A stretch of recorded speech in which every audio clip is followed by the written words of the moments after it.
Here we go. Welcome back. Good evening to your special broadcast of the Full View tonight. I'm Stephen Grootes. We're live tonight from the streets of Joburg, a group of young people who are basically often ignored by society. It is Youth Month this month, and we're looking at people who are left homeless on the streets of Johannesburg. All of the people that you're looking at, and you were talking to, Jabu, Thomas, Mpo, and Sibisiso, all come from somewhere, all have a story, all have a reason why they're here, and we're looking at their stories tonight. In about 15 minutes time you'll hear about what is being done to help the people who live homeless on the streets of Johannesburg. One of the things that I found fascinating is that you all went to school at some point, and then somehow you weren't able to stay in higher education. You weren't able to continue studying. I mean, Thomas, let's look at that. I mean, were you able to finish matric? What happened? Grade 9. I leave grade 9. And why did you leave then? Because I start to be addicted, and then I drop out the school because of the thing that I smoke. Yeah. Who first sort of gave you Inyape? How did you first come across it? At school, when I was starting grade 8. In high school where I stay. Then I starting to get 1 sol a day, sometimes 2 sol, and then I got addicted, and then I never go back to school. And who gave you your first one? Do you remember? You don't give me his name, but do you remember the moment? No. Well, I was nice, that's all. And then I smoke 1 sol, I become enjoyed for the whole day. That's why I can't quit it, because I hear the nice of it. I mean, Zol is so important, right? Yes, sir. What does it do for you?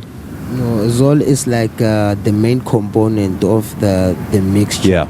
Yeah, you can't do anything without it. Yeah, it's how we sleep. We can't sleep without smoking the Zol, because the cold at night. Zol makes me to relieve all of my stresses. You can sleep, at least you can sleep. Oh, if I smoke 1 Zol or 2 Zol, it's gone.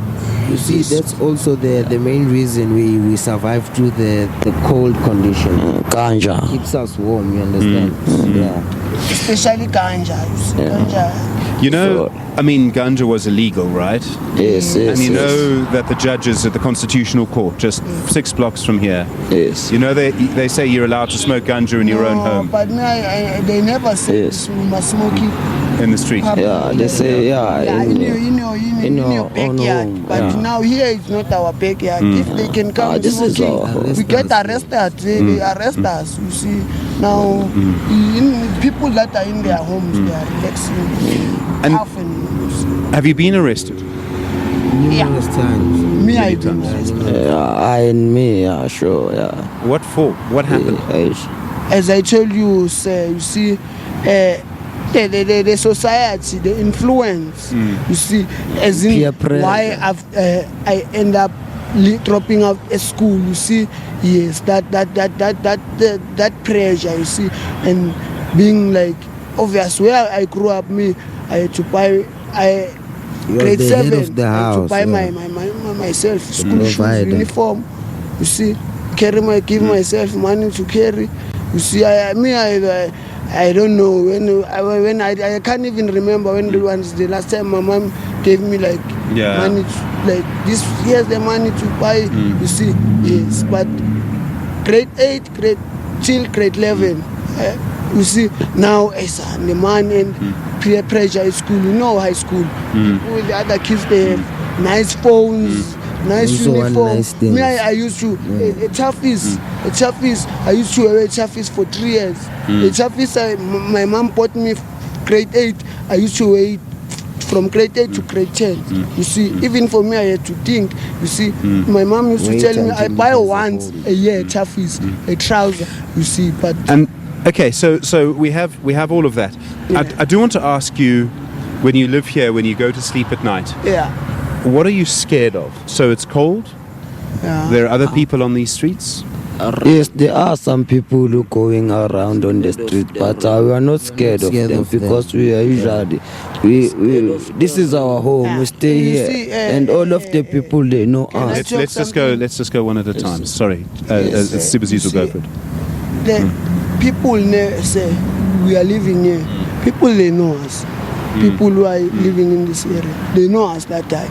They don't go wrong. You see, but some of the people are not the same. You must understand. You see, and people can't come here without us. If we are not stealing, we are not anything, they can't come. But if you are troublesome, then you will get trouble. You see. And do you think people are scared of you? It depends. It depends how you treat them back. The people that you mustn't forget that these people are the one who feeding us.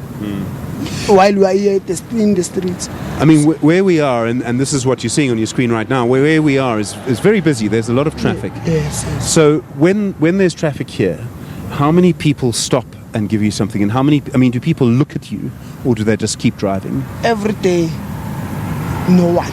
They keep on driving. They keep driving. Yes, they just keep on driving. People that know us. The one that no one can come from somewhere and come and pass here and see that we are sleeping. Let's let Thomas speak. You were saying? Is the person that knows you, they will give you money. The person that they don't know you, they will give you anything.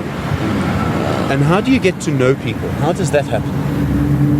Maybe you must introduce yourself to them, and then you speak nice, and then they will get to know you a week, and then they start trusting you, they start loving you, they start knowing you, they will give you something.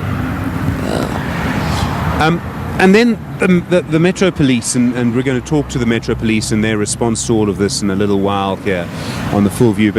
But when you see a Metro Police car, what do you think is going to happen? How do you feel?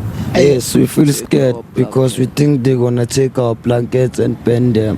Because they usually take our blankets and pen our blankets. But But yeah, can I talk something? Just one at a time. Let's just, yeah. Yes, here they haven't pen our blanket, but most of the time and places they pen our blankets. You see, just like they're up there at Parktown. You see, I used to sleep there at Parktown under the bridge. You see, but one day I wake up, I just roll my blankets, I put them just right here. I go to my robots and spin. When I come back, I find my blanket is ashes, all of my, and that day was very cold. I end up sleeping with the plastic. Even in Fitas, with the plastic, that black plastic. I end up sleeping with that plastic. My blankets were bent, all of them. Why do the police do that? Do you know? The reason of that you could do it could be the guys where they live. It's very dirty, you understand, sir. That ends up being a big problem. The community around calls for the Metro Police, obviously. Start to stink, it gets untidy, the blankets are left all over. Obviously, that's going now to not to impress the other people living in the society. That's why they get scared of us. They think like, no, these people are incompetent, maybe they are crazy or something like that. It's the people who start to complain first, then the Metro will act. So there are rich people who complain.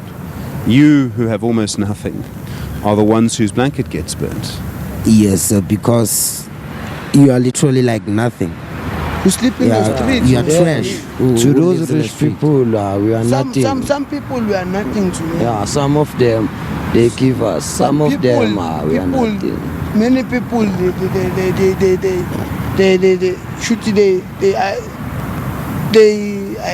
can maybe how can I explain this?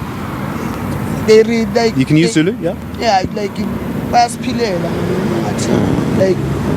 They look out for us. They look after us. Yeah, they look out for us. Yeah. Even the Metro Police. You see, others. The Metro they Police also help us. As I tell you, you see, us here, especially here, they know us. The Metro Police who pass here, they every day pass here.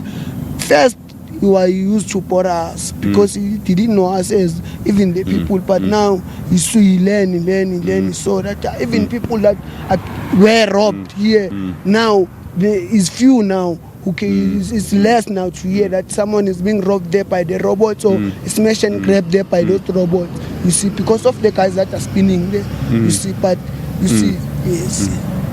All right, you're live with the Full View tonight, and in a moment you'll hear the response from the Metro Police. We'll ask why blankets are burnt. Also, are the policies changing? They also do have a youth development program here in the city of Joburg. We'll talk about all of that as well.